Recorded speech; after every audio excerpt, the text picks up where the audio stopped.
We've had a couple of hefty penalties handed out in the aftermath of the Yellowstone 150 at Buffalo. Herbie Finkelberg was docked 50 points after causing that massive wreck in the first round, which dropped him back to 9th in points. But what everybody is talking about is that Barney Ward has had his competitor's license revoked. We haven't seen that happen in quite some time, and frankly, I don't think that kid should have been allowed on the track at all. I think Leslie Riggs put it best, and I quote, "The worst driver here can keep it in a straight line sometimes. The 92, she's referring to Ward here, can't even do that." Of course, Barney Ward is a former British touring car driver, but it seems that he had forgotten most of those abilities when he came over to ARLA.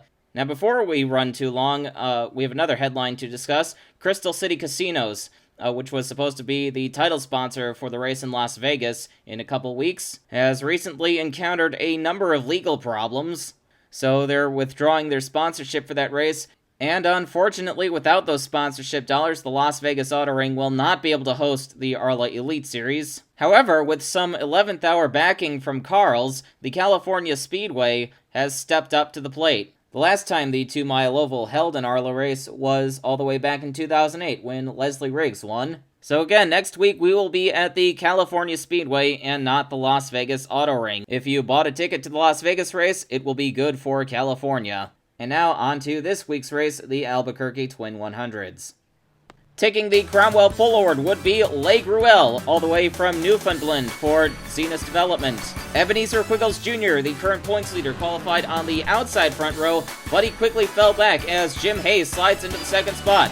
Now Quiggles being challenged by Lane Cranston in the 114, who had another very good qualifying effort this week. Now Gruelle and Hayes are starting to break away from the field. Both of these guys had very good cars at Buffalo Downs, but unfortunately for Hayes, he was caught up in an accident not of his own doing. It only took the field 7 laps to come across the man calling himself Dumo. He thinks he's a supervillain of some kind. He claims that he purposely drives slowly and erratically because he thinks that it's an evil act, and he just bounced off the wall in turn 4. That was very scary. I am quivering in fear. Yeah, quiver in fear for all of those innocent drivers who have to deal with him. And here's Dumo on lap 11, going 2 laps down. No, Dumo, people aren't laughing out of nervousness and fear. They're laughing at you because you're horrendously slow. And Jarko Forsström would have enough of the 666 car and dumps him into the inside wall coming off of 4. But Kiriki Hitsuno would be right behind this incident, and Jarko Forsström bounces off the wall and collects her. So Forsström would take out Kiriki Hitsuno, the wrong person. The entire field pitted under this caution. Leigh Gruelle is still the leader. Scott Roush moved up to second with a quick pit stop, although I think he just took 2 tires while everyone else took 4. With the amount of tire wear that we have seen at this track, I don't think that may have been the greatest idea. And here is Jim Hayes in the 26 getting around Scott Roush in the 78. Tiffany Matthews is a lap down. And here are more of Dumo's antics causing a caution. He bounces off the wall right in front of Darren Grant, plus a couple other cars. Jennifer Goodwin in the 696 and Edwin Schwartzlowski in the 66. Dumo and Darren Grant both go out of the race. When Dumo climbed out of his car, he was laughing like a maniac. Leigh Gruelle continues to lead on the restart. Jim Hayes is second. They're still trying to navigate around the lap car of Tiffany Matthews, and I see Leslie Riggs going for third. Matthews got trapped a lap down in the pits under that first caution, and she's really trying hard to get that lap back. And Jim Hayes, at the same time, is trying to use Matthews as a pick to get around the 46 of Gruelle. Oh, Hayes almost took out Matthews there, but he's really no closer to getting by the 46. In the meantime, Leslie Riggs is breathing down Hayes' neck. Hayes sees an opening, he tries to squeeze in on the bottom. Oh, he turns the 116! It takes both him and Gruelle into the wall, and a huge pileup ensues behind them. So the top 2 cars go out of the race due to a great deal of impatience on Hayes' part.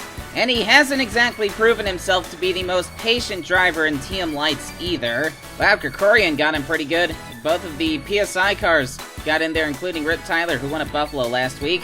This is what Leslie Riggs saw running in the 3rd spot. She tries to follow Hayes on the inside, but then the mess unfolds, and she gets away with the lead.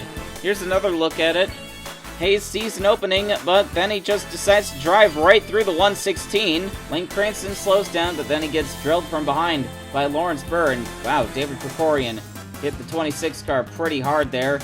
Jessica Graham, Taylor Brillen, Edwin Schwartzlowski are also involved. Points leader Ebenezer Quiggles was right behind Leslie Riggs, and he also got very lucky to get through this, and he gets second place out of it.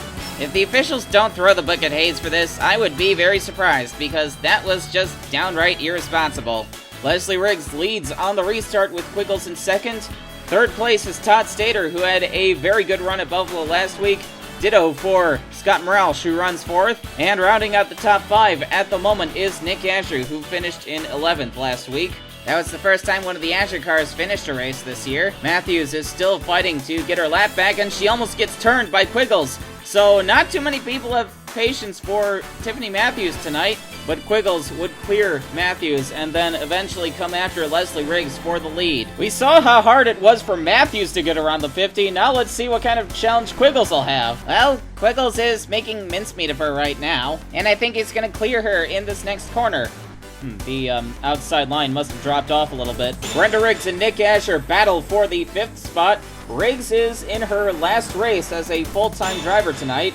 Riggs abruptly announced her retirement after Road America. Might I add, she drove off the road on the first lap in that race. But Riggs has had a bit of a resurgence in these last couple of weeks. She finished 4th in her home race at Buffalo Downs, and now she is dispatched. Nick Asher. Riggs' last victory in the ARLA Elite Series came at this very track in 2010. Todd Stater's moved up into second, taking advantage of the handling on Leslie Riggs' car going away. Stater's been doing really well for Green Racing in the last few weeks. A team that I'd have to say doesn't have their priorities straight. Many of Stater's crew members were not at the track during practice. Instead, they were protesting at a nearby oil refinery. On lap 64, Michael Madrigal in car number 64 has a problem. Oh, look out! He almost wipes out a couple cars trying to get off the track, including the top 2. Wow, Madrigal was taking a sweet time getting off the track, wasn't he? Ebenezer Quiggles is now working on trying to put Philip Borland a lap down. We expected Borland to be much faster this week than he has been. Oh, look out! Quiggles! Into the wall! Quiggles just got wiped out by a couple of lap cars. Oh, Phil Summers hits him! Leslie Riggs gets wiped out as well! Oh dear. I guess you're not safe if you're in the lead tonight. And Quiggles was actually one of the beneficiaries of Jim Hayes wrecking a quarter of the field. So Nicole Moreno in the 56 bounces off the wall and into Borland, who then turns the division by 0 around. Then Summers comes barreling in and knocks Quiggles further down the track. So if Summers hadn't hit him, then Leslie Riggs wouldn't have filed in. Well, so much for that huge points lead that Quiggles was building up, unless all of his other points rivals somehow have problems. Scott Morales leads on the restart.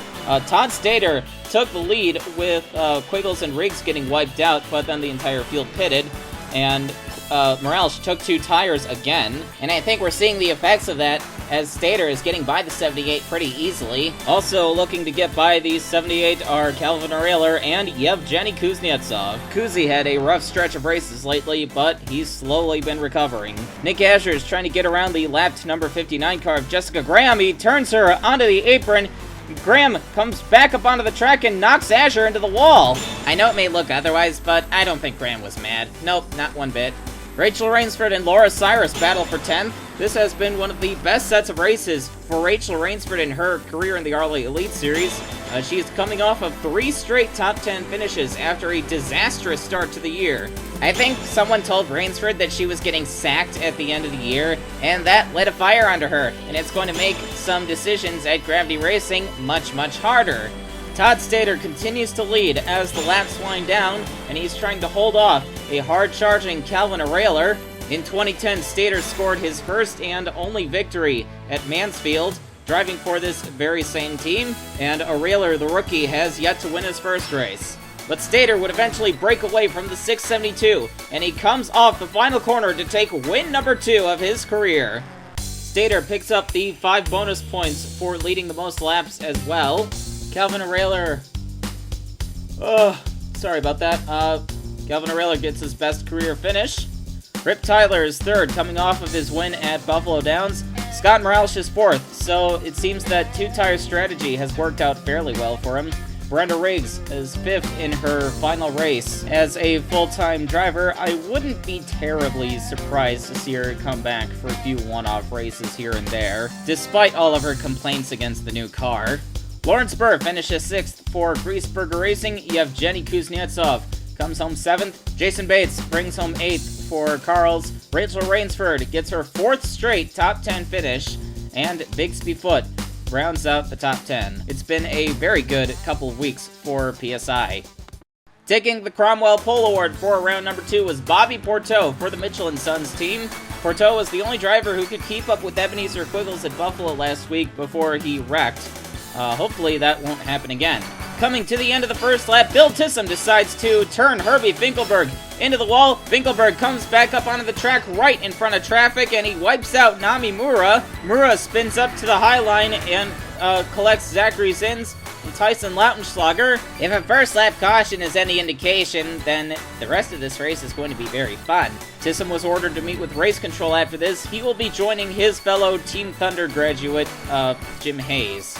Porteau continues to lead after the restart. Isaac Leitner is running in 2nd with Harry Asanola in 3rd. I'm not surprised to see Leitner up there. He's been running on these short tracks for most of his life. It didn't take long for the Team Bird teammates of AJ Young and Derek Dudding to go a lap down. They've been spending the opening laps bouncing off the walls just like they did in practice.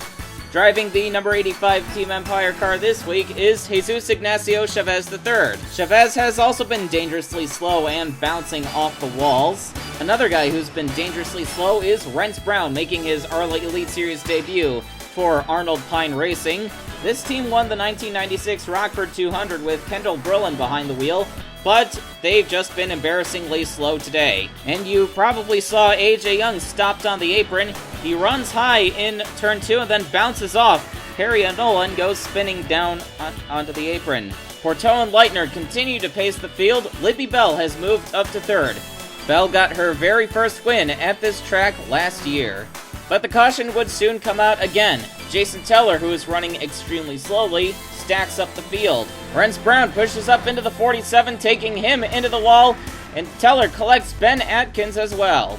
It doesn't take a genius to figure out that Jason Teller has been greatly outpaced by his teammate, and he gets into the back of Ben Atkins again. I don't know what that was about, but Teller has been outpaced by Gruel all year, and I don't think that Zenas wants him back.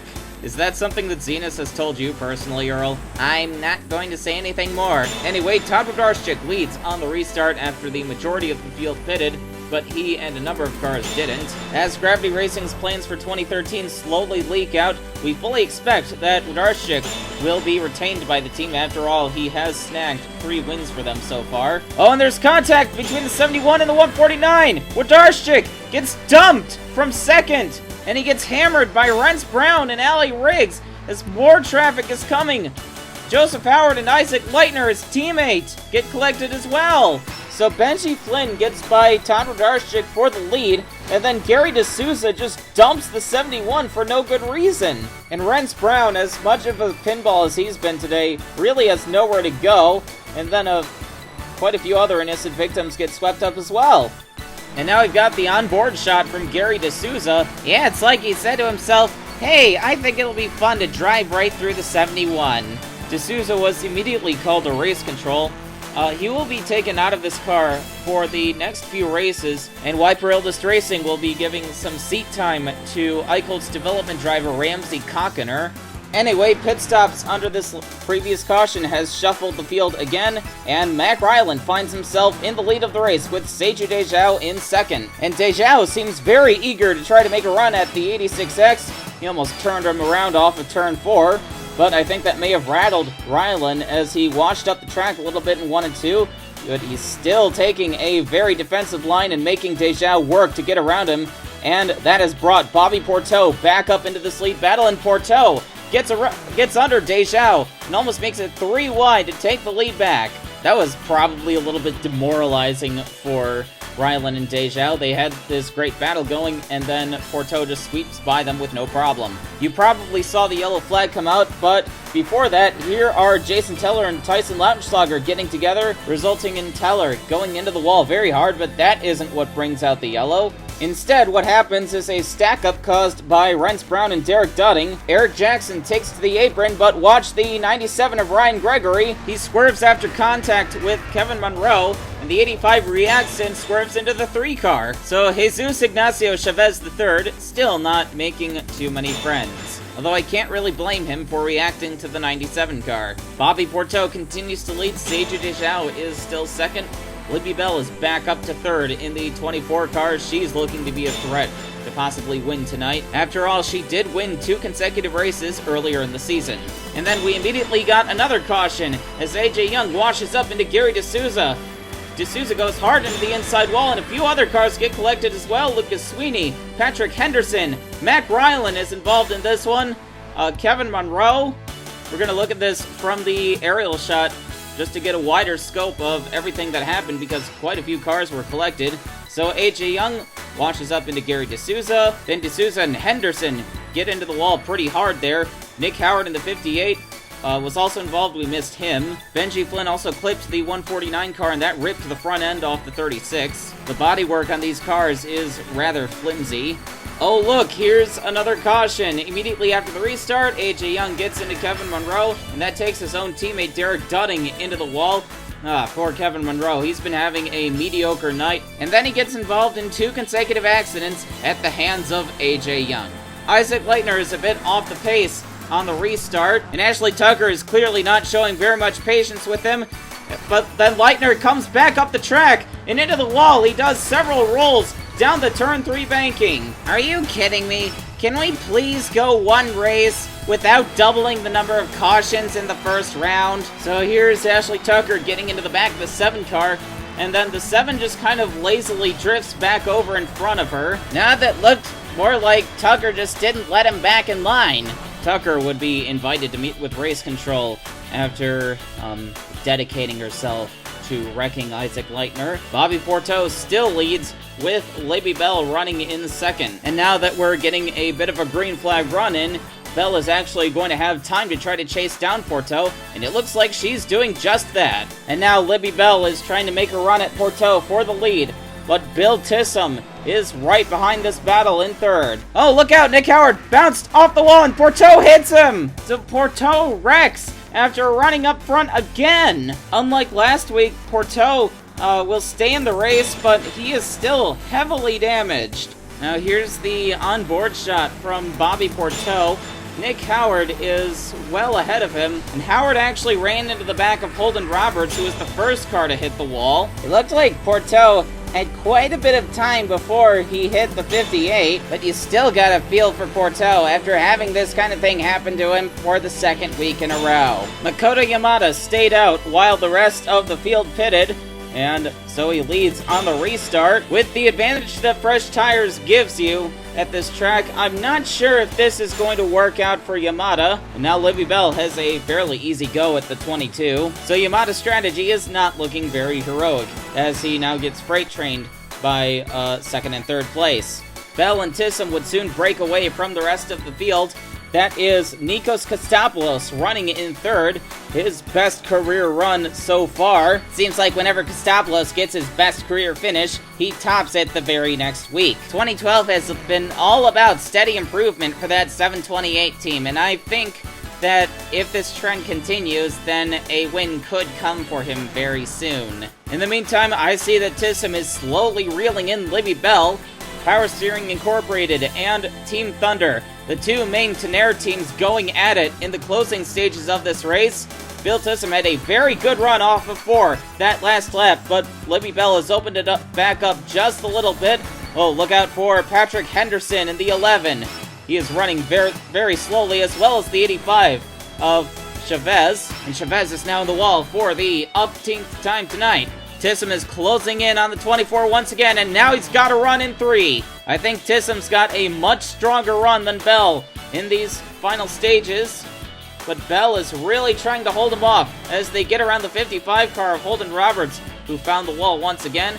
And now Bill Tissam moves into the lead. Bell settles in behind the 07, but she's definitely going to want to have another go at him. Oh no, she's got a problem. Libby Bell has cut a tire, and that's going to take her out of contention. So Libby Bell's terrible luck continues. She blew her engine at Buffalo last week, and now this happens. Bell's crew will get the tire changed and get her back out there, but she will be a few laps down. That's got to be gut-wrenching for the 24 team. But now Bill Tissam can relax, and he's going to come across the line to take his second win in his rookie campaign. But coming to the line, we have a close call between Chavez and Holden Roberts. Chavez comes across the line, smacking the inside wall. Car number 85 comes home in 16th place, and despite the number of times that Chavez has gotten up into that wall, this was one of Team Empire's better runs of the year. But back to our frontrunners, Bill Tissam takes home the victory for Team Thunder despite a bit of controversy on the very first lap. Nikos Kostopoulos gets his best career finish again, but at this point the only way he'll be able to improve is with a victory. Lucas Sweeney comes home in third place. He's done a good job redeeming himself after the events of the last couple of weeks. Eric Jackson is fourth. Jackson was actually the last car on the lead lap. Casey Campbell is fifth, the first car one lap down. Didn't we see Campbell climb the wall in one of those accidents? These cars may have some flimsy bodywork, but the apparent strength of the chassis and suspension certainly makes up for that. But Cody Yamada ended up sixth after his pit strategy failed to keep him up front. Bobby Porteau, despite getting screwed over by Nick Howard, still finishes in a very strong 7th. Seiji Dejiao is 8th in another good run for Kurt Walker Motorsports. Alex Carson is 9th, and then James West brings home another top 10 for Carls.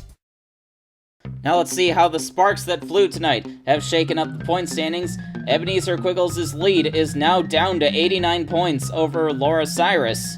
But you have Jenny Kuznetsov is still a pretty distant 151 points back. Eric Jackson and Alex Carson have moved up to 4th and 5th. Bixby Foot 6th. Leslie Riggs is down to 7th after failing to finish. David Krikorian, Todd Stater, and Rit Tyler round out the top 10. Todd Stater's victory has given him a boost in the car that we all thought was going to seriously struggle during the year, but now Stater is in position to be giving a speech at the postseason banquet. Ashley Tucker's 11th in points. Getting into that wreck with Isaac Lechner didn't help her at all. Bobby Porteau is 12th. Herbie Finkelberg continues to fall through the standings as he wrecked in the last couple of races. Calvin O'Reilly is up to 14th. Libby Bell is 15th. She probably could have gained quite a few points if she had stayed in contention to win the race. Tiffany Matthews and Andy Pearson are tied for 16th. Casey Campbell is 18th. Then Darren Grant and Michael Madrigal round out the top 20.